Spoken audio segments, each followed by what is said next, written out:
आदरणीय मुख्याध्यापक, शिक्षकवृंद तसेच शालेय समितीचे मान्यवर, अध्यक्षगण आणि पालक हो, नमस्कार. गेली 14 वर्षापासून कर्मयोगी शेषराव पाटील गायकवाड स्मृती प्रतिष्ठान हे वाघोळा आणि वाघोळा परिसरामध्ये विविध शैक्षणिक आणि विविध क्षेत्रात विविध उपक्रम राबवत असते. त्याच परंपरेतून दरवर्षीप्रमाणे याही वर्षी दिनांक 12 ऑक्टोबर 2025 रविवार रोजी सकाळी ठीक 8 वाजता श्री रामेश्वर विद्यालय वाघोळा, तालुका फुलंब्री, जिल्हा छत्रपती संभाजीनगर येथे भव्य जिल्हास्तरीय वक्तृत्व स्पर्धेचे आयोजन केले आहे. या स्पर्धेतून विद्यार्थ्यांमध्ये विचारमंथन व्हावं, आत्मविश्वास यावा आणि त्यांचं नेतृत्वगुण विकसित व्हावं, हा आमचा या स्पर्धेमागील उद्देश आहे. या स्पर्धेसाठी आपण 2 गट केले आहेत. त्यात दोन्ही गटांना वेगवेगळे बक्षीस आणि विषय आहेत. त्यात पहिला गट जो आहे तो इयत्ता 5वी ते 8वी आणि दुसरा गट जो आहे तो आहे इयत्ता 9वी ते 12वी. या दोन्ही गटासाठी वेगवेगळे बक्षीस आहेत. त्यात प्रथम पारितोषिक आहे 5,555 रुपये आणि हे बक्षीस विद्यार्थ्यासाठी असेल. आणि शाळेसाठी फिरतं वर्ल्ड कपप्रमाणे जसं जो विजेती शाळा आहे त्या विजेता शाळेला हा फिरता कप असतो. पुढच्या वर्षी स्पर्धेच्या वेळी तो कप परत आपल्या रामेश्वर विद्यालयात वापस येतो आणि जर लगातार 3 वर्ष एकाच शाळेने तो कप जिंकला तर ते फिरतं त्या शाळेला असतं.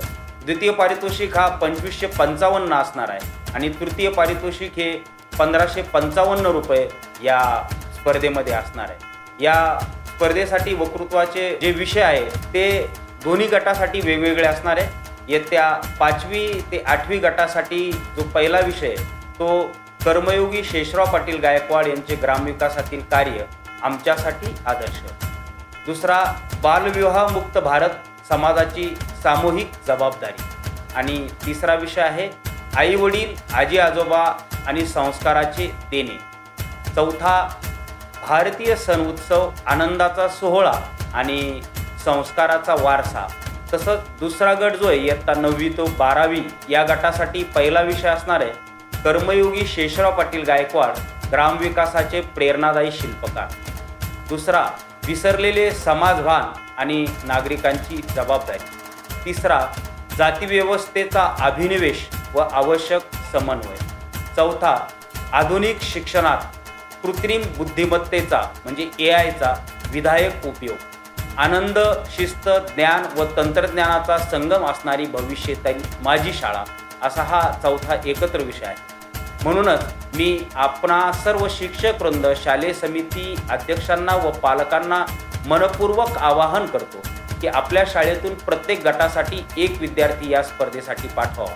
खरं तर पूर्ण शाळेतून एक विद्यार्थी पाठवणं हे एक आव्हानात्मक काम आहे, परंतु त्यासाठी आपल्या शालेय स्तरावर या विषयात एक स्पर्धा घ्यावी.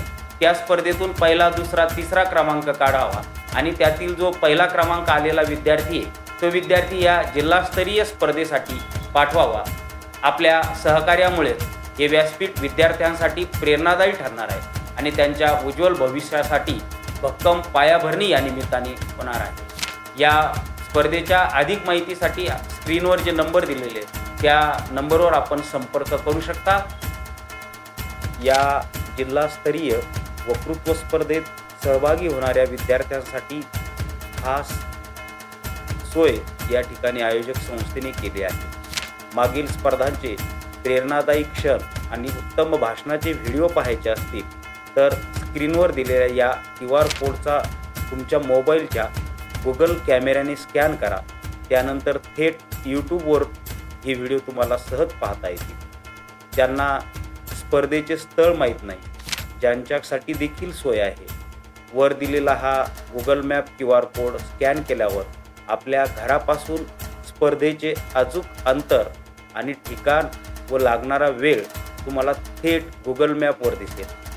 याशिवाय या स्पर्धेत विद्यार्थ्यांना प्रोत्साहन देण्यासाठी कोणत्याही शिक्षणप्रेमी व्यक्ती, संस्था, संघटना किंवा CSRमध्ये कार्यरत कंपन्या आयोजकांनी दिलेल्या बक्षिसापेक्षा अतिरिक्त बक्षीस द्यायची इच्छित असल्यास तर त्यांनी स्क्रीनवर दिलेल्या फोनपे QR कोड स्कॅन करावा. याद्वारे आपण आपली बक्षिसाची रक्कम आणि आपले नाव थेट फोनपेवरून पाठवू शकता. विद्यार्थ्यांच्या भविष्यासाठी तुमचे हे योगदान त्यांच्या मनात कायमस्वरूपी प्रेरणेची ज्योत प्रज्वलित करेल. धन्यवाद.